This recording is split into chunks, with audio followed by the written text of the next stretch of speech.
इंतहाई poor management है Saudi government की, इंतहाई पुअर मैनेजमेंट। ट्रेन बंद की हुई है। ये देखो एक हाजी यहाँ पड़ा हुआ है और ये उसको बस देख रहे हैं और तफरियां कर रहा है। ये हो रहा है, हंस रहे हैं, मजाक कर रहे हैं, लोग मर रहे हैं, इन्हें तफरियां सूझ रही हैं। जी अस्सलाम वालेकुम। हमें रेगुलर 7 घंटे हो गए हम चल रहे हैं, अभी तक तो रास्ते का कुछ आइडिया ही नहीं है कि रास्ता कहाँ पे है। इतनी भी कन्वेंस का पूछ रहे हैं, कोई 1000 रियाल मांग रहा है, कोई 500 रियाल फी पर। औरत जो है ये डेड बॉडी पड़ी हुई है, साथ में ये एक आदमी है, ये इंतहाई क्रिटिकल कंडीशन में है। एक डेड बॉडी वो पड़ी हुई है। इंतहाई पुअर मैनेजमेंट है सऊदी गवर्नमेंट की, इंतहाई पुअर मैनेजमेंट। ये देखो एक हाजी यहाँ पड़ा हुआ है और ये उसको बस देख रहे हैं और तफरियां कर रहा है। ये हो रहा है, हंस रहे हैं, मजाक कर रहे हैं, लोग मर रहे हैं, इन्हें तफरियां सूझ रही हैं। আল্লাহ রাসূল বিদায় হজে বলেছেন, আরবের ওপর কোনো অনারবের শ্রেষ্ঠত্ব নেই এবং কোনো অনারবের ওপর আরবেরও শ্রেষ্ঠত্ব নেই।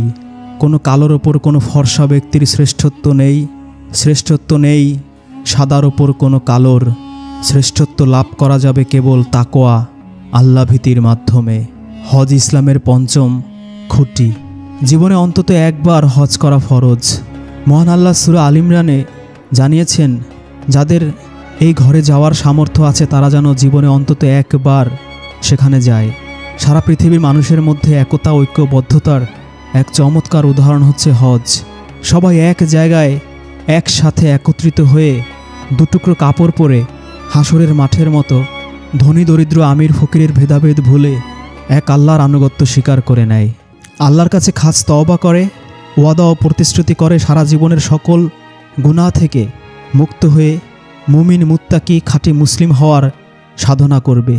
আল্লাহর রাসূলের যুগে যে হজ ছিল, এখনকার হজের সাথে তার আকাশ জমিন ব্যবধান। এখনকার হজে ধনীদের জন্য আলাদা হজ প্যাকেজ থাকে, দরিদ্র নিম্নবিত্ত মধ্যবিত্তের জন্য আলাদা প্যাকেজ থাকে।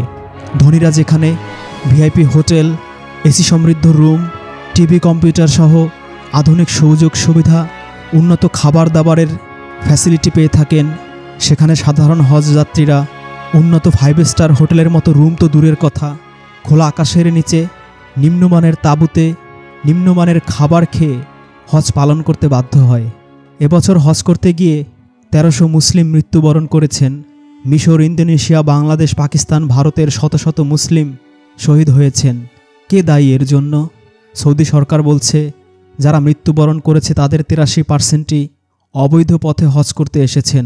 যেই সৌদি সরকার $1000 কোটি খরচ করে কনসার্ট করতে পারেন, ফ্যাশন শো করতে পারেন, তারা সাধারণ হাজিদের জন্য একটু খাবারের পানির ব্যবস্থা পর্যন্ত করেননি। সাধারণ মানুষ রাস্তায় মরে পড়ে থাকলেও তাদের দেখার পর্যন্ত কেউ নেই। চরম অব্যবস্থাপনার এই নিন্দনীয় পদক্ষেপ সারা মুসলিম বিশ্বে তীব্র সমালোচনার ঝড় তুলেছে। হজ যাত্রীদের করা অনেকগুলো ভিডিও ভাইরাল হয়েছে, যেখানে দেখা যায় বড়লোক আমির, ধনী কোটিপতিদের হজ প্যাকেজ, তাদের বিলাসবহুল সুযোগ সুবিধা আর সাধারণ হাজিদের অমানবিক অব্যবস্থাপনার মধ্য দিয়ে হজ পালন করা লাগছে।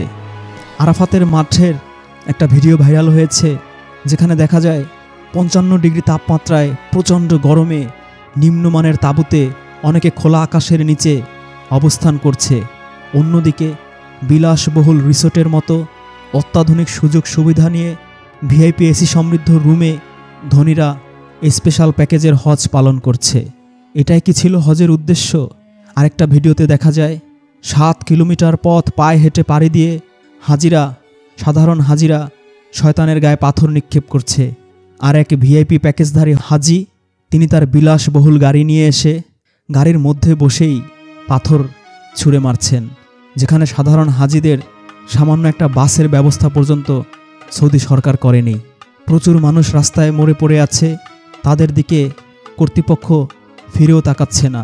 সারা পৃথিবীর হাজার হাজার লক্ষ কোটি মুসলিম সেই যৌবন থেকে একটু একটু করে তিল তিল জমানো টাকা জমিয়ে শেষ বয়সে হজ করতে আসেন। কেউ জায়গা জমি বিক্রি করে আসেন, কেউ পেনশন বিক্রি করে আসেন। অথচ ভাগ্যের কি নির্মম পরিহাস, তাদের এভাবে অযত্নে অবহেলায় প্রচণ্ড রৌদ্রতাপে পানির তৃষ্ণায় ভিন দেশে মৃত্যুকে আলিঙ্গন করতে হয়। এই চরম অব্যবস্থাপনা, এটা নিয়ে সোশ্যাল মিডিয়ায়, ইউটিউবে, ফেসবুকে, ইনস্টাগ্রামে, টিকটকে আমাদের সবার তীব্র প্রতিবাদ ও সোচ্চার হওয়া দরকার, যাতে অন্তত সৌদি সরকারের কান পর্যন্ত পৌঁছে। তাদের এই চরম অবস্থাপনায় সারা পৃথিবীর শতকোটি মুসলিম যে কষ্ট পেয়েছে, আঘাত পেয়েছে, দুঃখ পেয়েছে, এই বার্তাটা তাদের পৌঁছে দেওয়া উচিত। এই বার্তাটা তাদের কাছে আমরা পৌঁছে দিতে চাই।